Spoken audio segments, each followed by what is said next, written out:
Jason Barney here for Educational Renaissance. Today I'd like to share with you about what Bloom's left out, a comparison with Aristotle's intellectual virtues. By Bloom's, I mean, of course, Bloom's taxonomy, that well-known expression of cognitive domain objectives that any educator has seen has so influenced the modern era of education. It's in the very architecture of our schools. You can't encounter education in the modern world without thinking of learning objectives. And in the previous few articles and lectures that I've given you on this topic, I've unpacked the good, the bad, and the ugly of Bloom's taxonomy. In this last discussion of Bloom's taxonomy, I really want to compare Bloom's with Aristotle's intellectual virtues, and the rest of this series of articles that I'm writing will involve delineating in full detail what it would look like to have Aristotle's intellectual virtues as our educational goals for us as Christian classical educators instead of Bloom's. And so I want to unpack kind of the difference between those. With some of what I've said recently, there might be a sense that I've got more antipathy to Bloom's and his taxonomy than I do. So I just want to reaffirm the value of Bloom's and how he and his colleagues articulated clear objectives, the importance of having real educational objectives, a solid target that you've set out to actually complete for students in a way that I think is unique in the history of the educational world and establishment, and I think it's really important. And so don't hear me as simply dissing Bloom and his taxonomy. I think there's value in it, and that's why I'm going to actually use it as a jumping off point for developing Aristotle's intellectual virtues, because I think he did something unique with his taxonomy. If we took it from a fully orbed philosophical perspective, like that's implied in Aristotle's intellectual virtues in Book 6 of his Nicomachean Ethics, as it was developed by the liberal arts tradition throughout history, we'll really have something very solid and powerful to build on. But there were some problems with Bloom's taxonomy, and we'll see that as I compare it with Aristotle's intellectual virtues here in this lecture. One of the things that might be helpful to you as you're engaging with this is if you haven't clicked through to the actual article that I have there, you might want to do that, because in the article I lay out kind of in sequence Bloom's taxonomy in the cognitive domain with arrows to how it would translate into Aristotelian terms.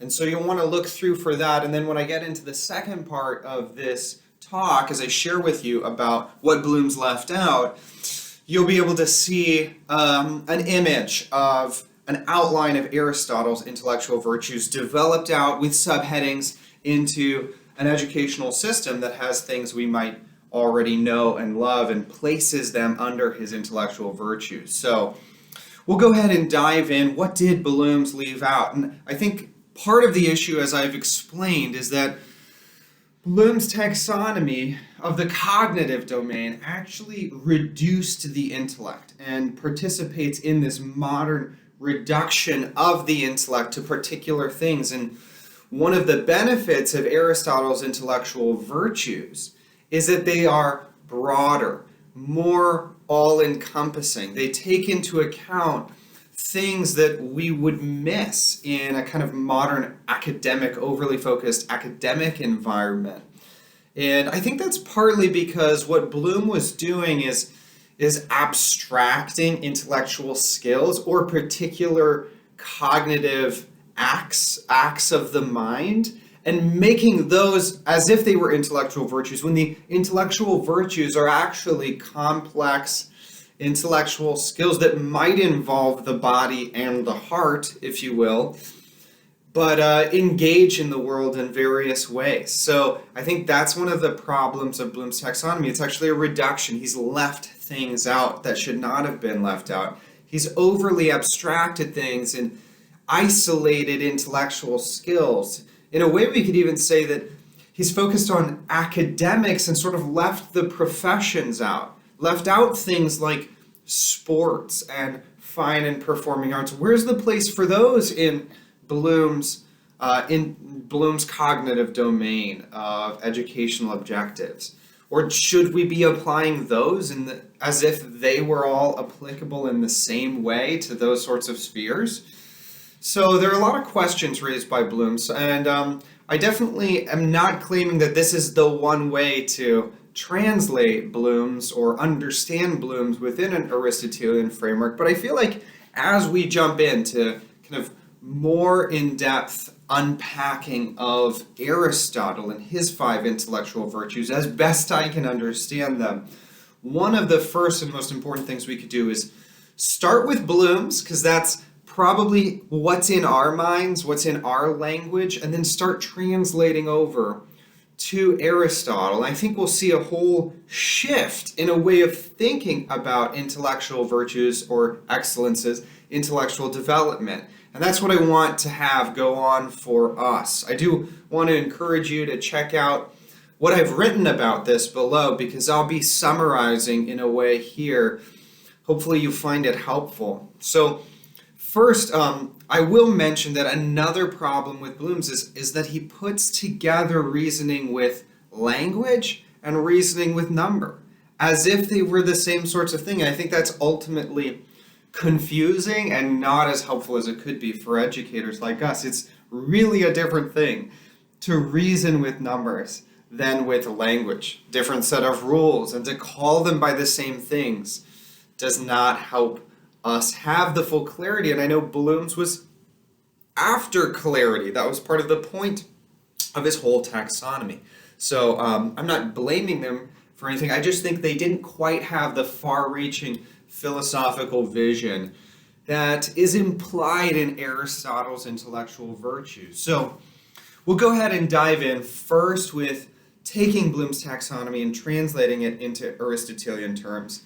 And then the last part of this lecture, we'll talk about what was left out of Bloom's that's in Aristotle and why those things are so important, kind of putting the pieces back together for us. Before I dive in, as I tried to translate Bloom's taxonomy language into Aristotle's intellectual virtues terminology, I had to detail Aristotle's intellectual virtue of techne, or artistry, craftsmanship, to include, among other things, the liberal arts, the 7 liberal arts. I used the language of the 7 liberal arts and my best understanding of it as, for Aristotle, a techne, an area of craftsmanship, an ability to produce something in the world that's real.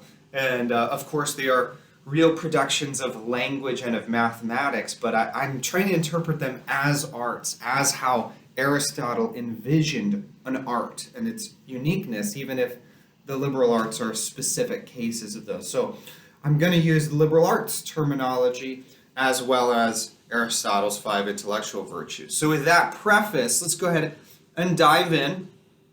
The cognitive domain of Bloom's taxonomy has 6 orders. The first is knowledge, followed by comprehension, application, analysis, synthesis, and evaluation. Those are the 6 orders of educational objectives in the cognitive domain for Bloom's taxonomy. So let's translate those into Aristotle's terms. The first, knowledge, with all its detailing, would not be scientific knowledge in Aristotelian terms. Instead, it would perhaps best translate under Aristotle's virtue of nous, or intuition. Sometimes this virtue of intuition, nous, is translated as perception or even understanding. And when Bloom's is talking about knowledge, he's really not talking about the ability to demonstrate something or prove something with a full train of reasoning. That's what Aristotle means by scientific knowledge. And I want to preface that by saying that by scientific knowledge, Aristotle doesn't mean just knowledge about nature. He means legitimate knowledge in which you are able to prove what you know. The philosophical tradition will talk in terms of justified true belief. If you really know something, you have a justification for it as being so. And that's what we're getting at when we talk about scientific knowledge. That is not at all what Bloom has in mind when he talks about knowledge. Knowledge is the lowest order, of his cognitive domain goals. Is really just familiarity with the givens in a particular discipline. Knowledge of specifics, knowledge of abstractions. He has a whole host of different sub-areas there. This would be nous, or intuition. It's grasping the particulars and the universals or generalizations in any particular area. When you're going to study an area, there are givens, like the terminology that's used in that particular discipline or area of human knowledge, that you're going to learn as a student as a set of givens. You're just going to take it in, and your ability to perceive the correct particulars and universals in accordance with how it actually is in the world around you, with what people are saying, your ability to perceive that or grasp it by your understanding would be the intellectual virtue of nous, and the cultivation of that involves experience of those particulars and the memory of them. So I think that's really important to see knowledge there as intuition, or nous in Aristotle's intellectual virtue terms. This intellectual virtue is incredibly important and in many ways deeply overlooked. We'll look at that in future lectures and articles. The second is comprehension. So Bloom's taxonomy starts with knowledge, goes then to comprehension. And by this he has a couple different subcategories. He has translation and interpretation. The intellectual virtue here would be techne, an art, but specifically the art of grammar. Grammar in the tradition was really the ability to interpret. And because we can only know if a student has comprehended something if they are able to translate it into their own words. They're able to interpret the text they're presented with or idea that's been shared with them, maybe orally by a teacher. Comprehension really is their ability to interpret or translate things. And that's what grammar meant or involved. Amongst other things, it involved reading and interpretation.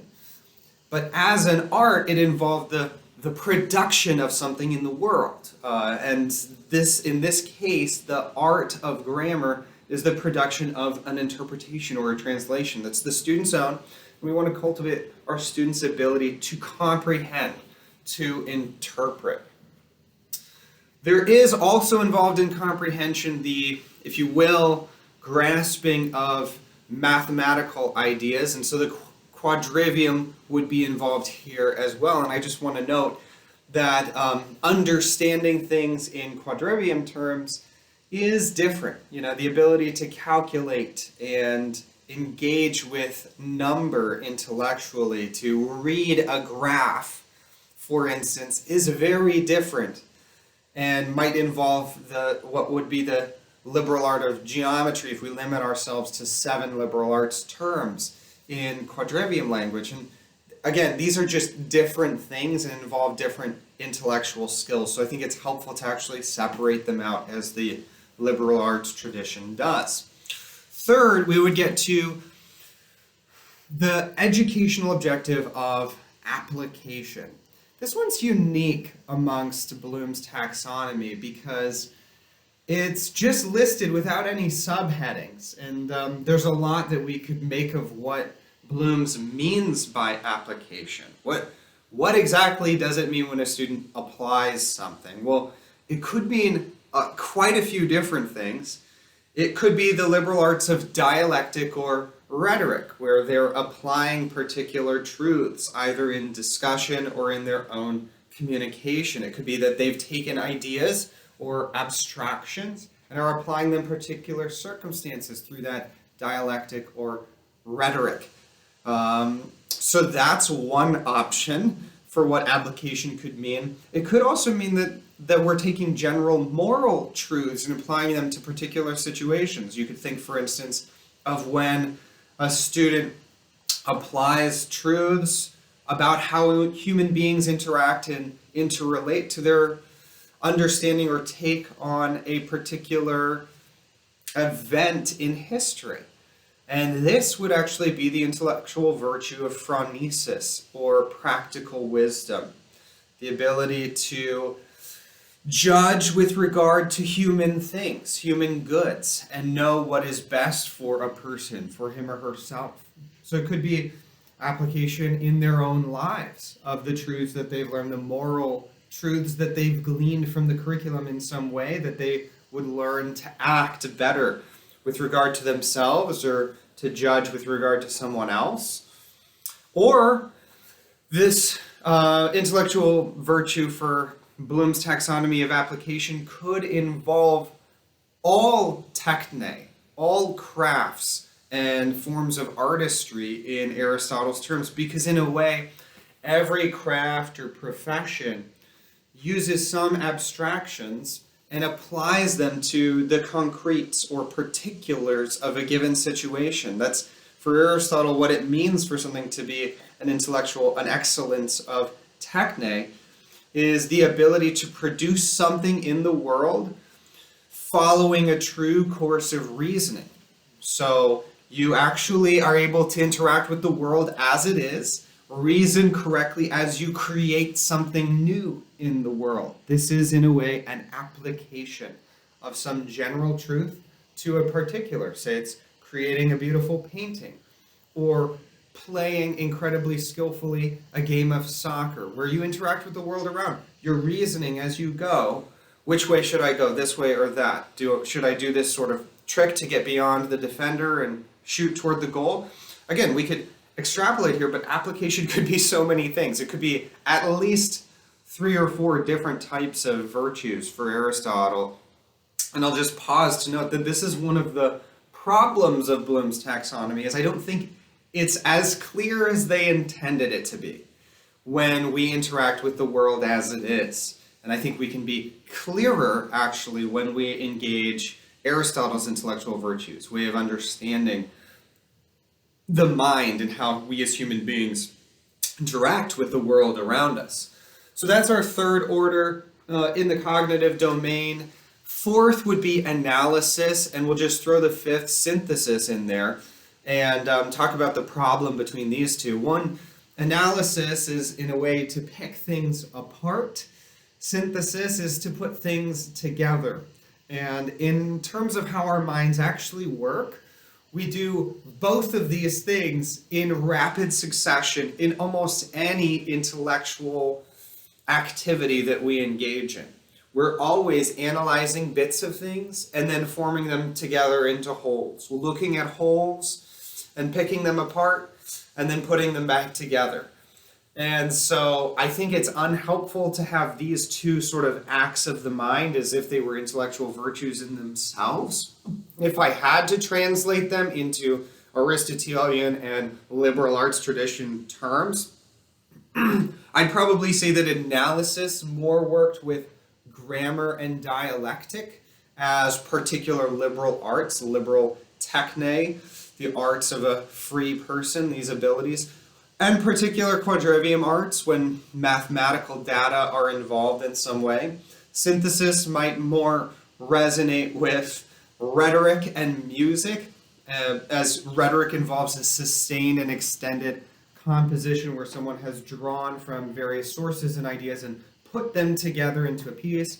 Music being the quadrivium art that involves the interrelationships of different things, the harmonies made between different data or numbers as they're interacting in the world over time and space. And so I think that's the best way to understand analysis and synthesis. But again, I hesitate because I think that we rarely do one without the other. Analysis and synthesis are used, in so many ways, in so many different things. And to put one of them as a goal, as opposed to a holistic kind of learned set of sub-steps for how you would actually perform a particular activity, I think is unhelpful. It's one thing to say, in math, I want students to learn how to balance an equation and solve equations, solve a system of equations. But that's going to involve both analytical and synthetic acts of the mind. We could say that it's more synthesis than analysis, but again, you have to pick things apart in terms of the details, and the student would have to follow a series of sub-steps mathematically in order to get there. It's so much more helpful to see this as one of the developed sub-skills in the quadrivium, in a general understanding of the art or techne of mathematical skills that the tradition has developed. We found it helpful to learn how to solve systems of equations. It involves particular analytical and synthetic acts, but also a student's general knowledge, their intuition for how to work with things, and so many other intellectual, little sub-steps. And so it's not helpful to think in terms of analysis and synthesis. Well, the sixth and last order for Bloom's taxonomy is evaluation, making judgments of one kind or another. For Bloom's, it's using either internal or external criteria. Again, there's a lot of possibilities in Aristotle's intellectual virtues here. We could view evaluation as a form of episteme, or scientific knowledge, that knowledge that is able to justify itself, justify true belief, an ability to demonstrate that something is the case. When you evaluate something, you should have a reasoned set of ideas for why your judgment is correct. And so, in a way, judgments about what is true would naturally fall under episteme, or scientific knowledge. But we could also think about what it would mean to judge something as valuable or good or beautiful in the various arts and professions, fine and performing arts or sports. And for that to happen well, a critic would need to have nous, an experienced intuition with that area of technique. They might not be excellent in that area themselves, so we should distinguish between these two things. But in order to have a good value judgment about whether this is a great piece of art or not, that takes an intuition, really, years and years of encountering works of art in the same category as what you're looking at now, for the ability to judge whether this one is good or great in some particular way. And lastly, evaluation with respect to moral things could be phronesis, or practical wisdom, that prudence that I've talked about before with regard to application. This is how to act with regard to human goods, excellence in making those sorts of decisions. So if evaluation has a moral or goodness element to it, you see with evaluation we've gone truth, beauty, now goodness. If we're talking about human goods and evaluating what was best to do, what a character should have done, what politically would be the best action for human goods and human flourishing, then phronesis would be the correct intellectual virtue in Aristotelian terms.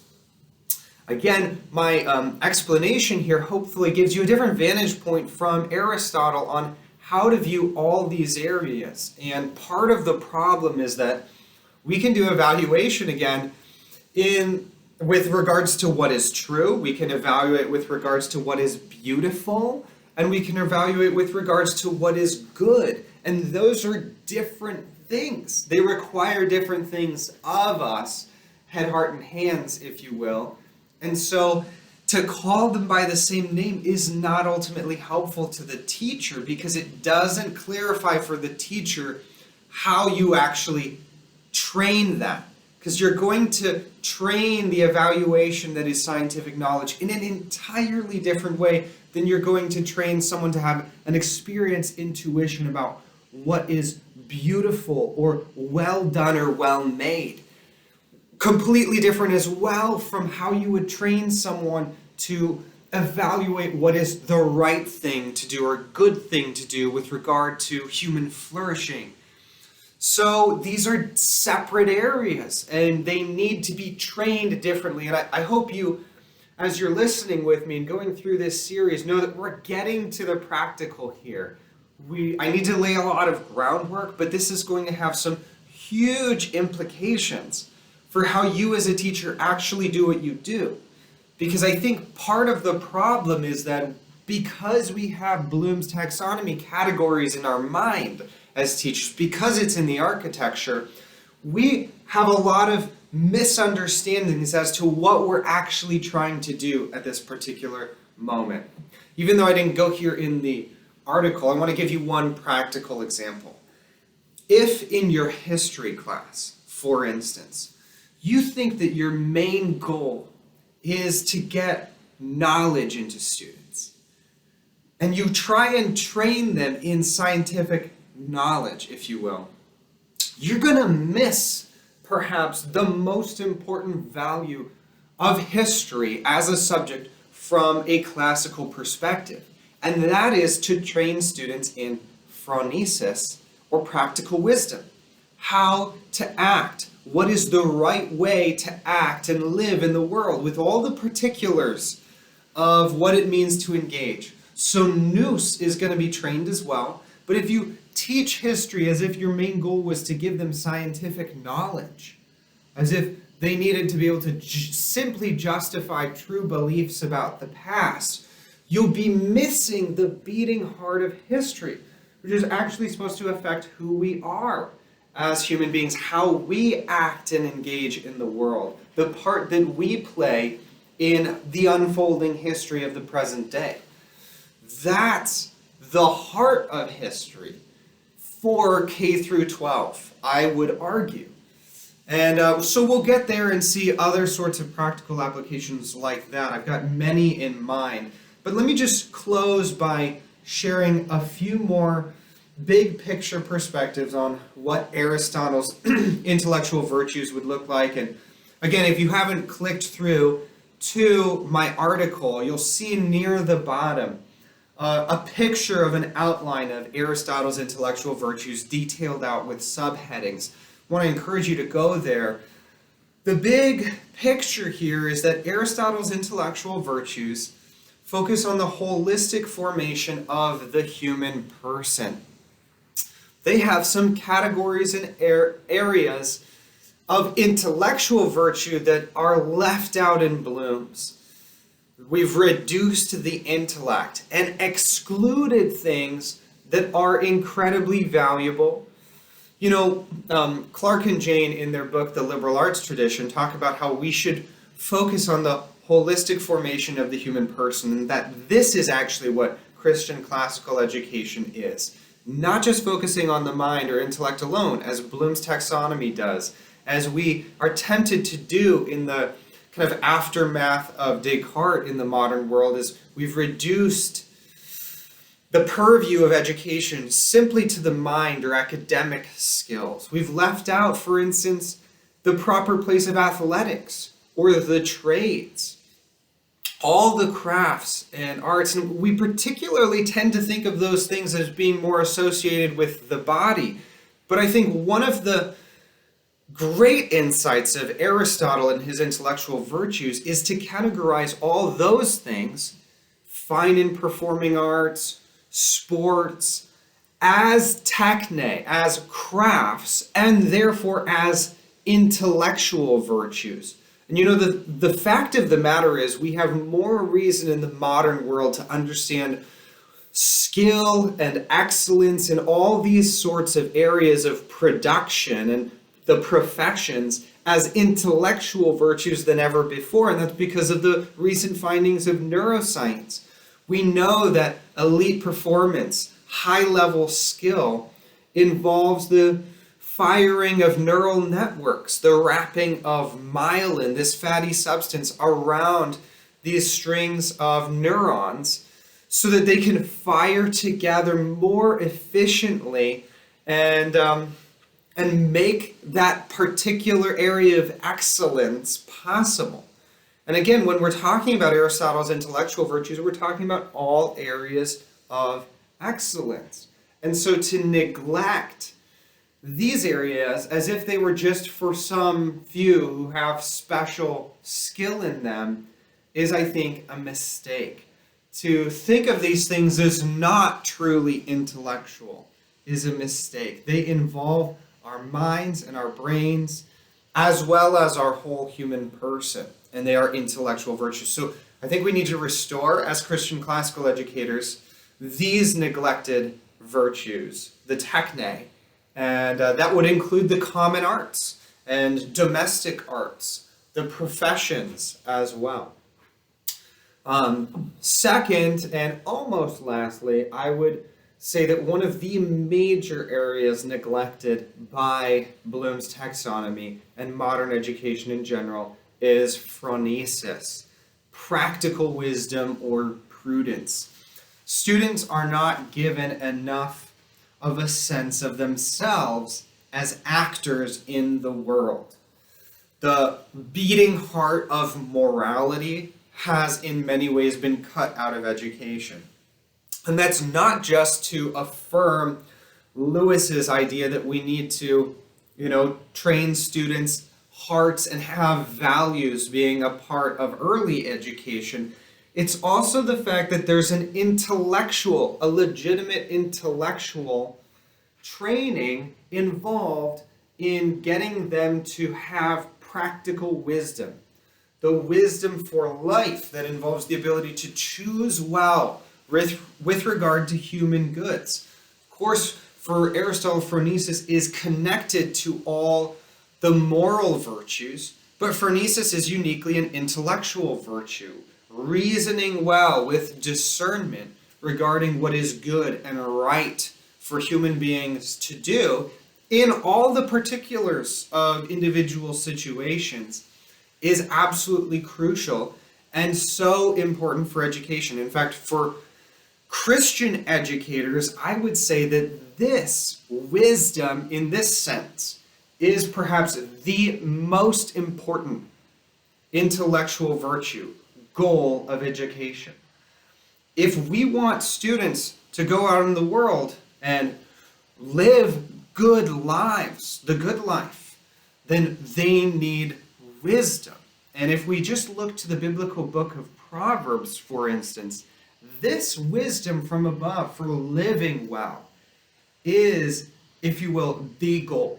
It's the other goals are great, but if a student went through your K through 12 educational experience or even your college and came out not that excellent in any of the techne, in any of the crafts or skills or trades, in any of the liberal arts, not very skilled, not that excellent, but had practical wisdom, then they'd be all right.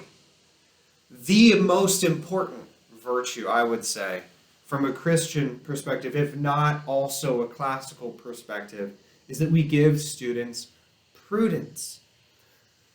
So I think that's incredibly important, and I'll be unpacking more about how important nous is, intuition. I would be remiss if I didn't mention Sophia, philosophic wisdom, and how for Aristotle this kind of is a new and unique crowning achievement of true education, that students would have both the ability to demonstrate scientific knowledge in particular areas and the correct particulars and universals, the intuition of the true particulars and universals, first principles to reason from. And it's this unique interrelationship between intuition and scientific knowledge that gives birth to philosophic wisdom and is, again, as I said, in a way, crowning achievement for Aristotle, the most godlike of the intellectual virtues. And it is immensely important as well that we have that in our paradigm. So this is what Bloom's left out. He left out the techne in all of their detail. He did, in a way, capture many of the liberal arts, but he left out the other arts. And I think that's something that we, as classical Christian educators, are starting to recover more fully as an understanding of all the arts, the liberal arts, and all the other areas of artistry or craftsmanship as essential parts of a holistic, fully orbed educational experience for our students. But then also, if you will, the most important piece that modern education has left out is phronesis, practical wisdom or prudence. I can't express enough how important it would be if we could give students this and even nothing else.